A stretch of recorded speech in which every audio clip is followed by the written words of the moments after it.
بسم اللہ الرحمن الرحیم۔ عزیزان من، آج آپ کے ساتھ میں گفتگو کرنا چاہوں گا شہر شیخ پورہ کے نوجوان محقق، ادیب، شاعر، نقاد ڈاکٹر افتخار حسین طاہر صاحب کی تصنیف درویش کامل سوانح حیات حضرت میاں خلیل احمد شرف پوری نقشبندی مجددی رحمۃ اللہ علیہ کے حوالے سے انہوں نے اپنے مرشد کامل کی سوانح حیات مرتب کی ہے، تو اس کتاب کو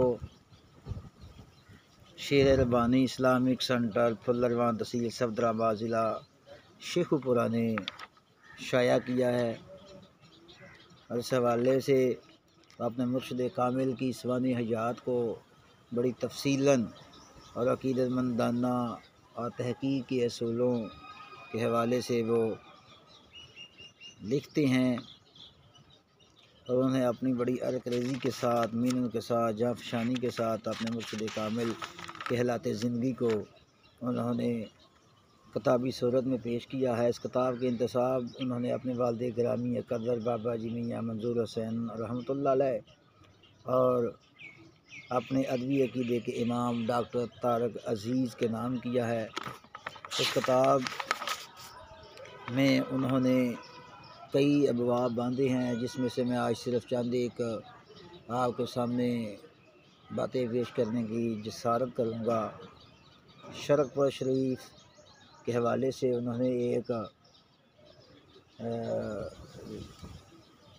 بات کی ہے، وہ لکھتے ہیں کہ شرق پور سے شرق پور شریف کیسے ہوا، تو وہ صفحہ نمبر 35 پہ لکھتے ہیں کہ کسی بھی علاقے کے نام کے پیچھے ایک روایت ہوا کرتی ہے، اس کا تہذیبی پس منظر ہوا کرتا ہے۔ شرق پور شروع سے شرق پور نہ تھا، یہ شارق پور، شرق پور سے ہوتا ہوا شرق پور بنا، اور مدتوں اسی نام سے یاد کیا جاتا رہا، چونکہ اس علاقے میں سے تمدنی، معاشی، معاشرتی اور تہذیبی اعتبار سے برتری حاصل تھی، اس لیے نہ صرف قریبی بستیوں کے لوگ اسے جانتے تھے بلکہ دور دراز کے لوگ بھی اس کے نام سے واقف تھے، مگر اس کو اصل پہچان اعلیٰ حضرت میاں شیر محمد رحمۃ اللہ علیہ نے دی، جس کی وجہ سے اس قصبے کی شہرت ملک کی سرحدیں پھیلتی ہوئی پوری دنیا تک نکل گئی۔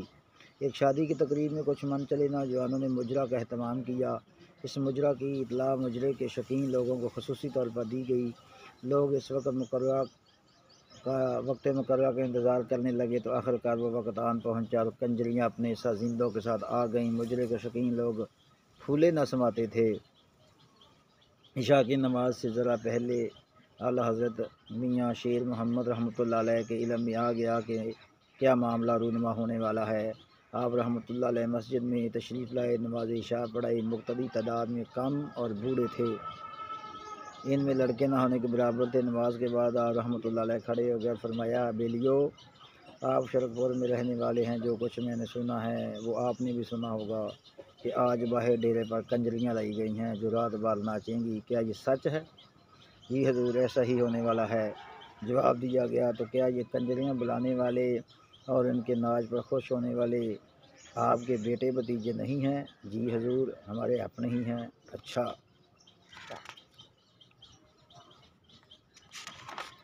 تو کیا ان کی حرکت سے تمہارے شہر کی بدنامی ہوگی یا نیک نامی ہوگی؟ یقیناً سننے والے اس کام کو پسند نہیں کریں گے۔ میں یہ سوال کرتا ہوں کہ تم شرق پور کو شرق پور شریف دیکھنا چاہتے ہو یا شرق پور شریر؟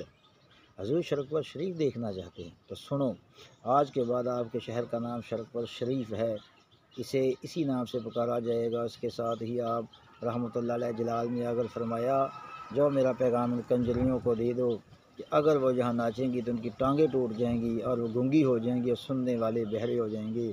آپ رحمۃ اللہ علیہ کا پیغام کنجریوں کے بلانے والوں نے سن لیا، اور ان پر ایسا رو پڑا کہ کنجریوں نے گھنگرو اتار ڈالے، اور بہرا ہونے کی خبر جنگل میں آگ کی طرح پورے شرق پور میں پھیل گئی، جس کی وجہ سے لوگوں نے اپنے لڑکوں کو گھروں سے باہر نہ نکلنے دیا۔ ماؤں نے اپنے بیٹوں کو اور بیویوں نے اپنے شوہروں کو پابند کر لیا کہ وہ باہر نہیں جائیں گے، اور جو تماشبین اکٹھے ہو گئے تھے وہ بھی ہیبت زدہ ہو کر تتر بتر ہو گئے، اور یہ مجرے کا پروگرام ختم ہو گیا۔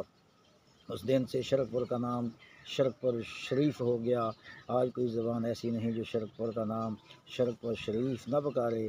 سرکاری دستاویزات پر بھی شرقپور شریف لکھا اور پکارا جاتا ہے۔ یہ اعلیٰ حضرت میاں شیر محمد کی زبان کا اثر ہے کہ آپ کے شہر کا نام شرقپور ہے اور اسی نام سے پکارا جائے گا۔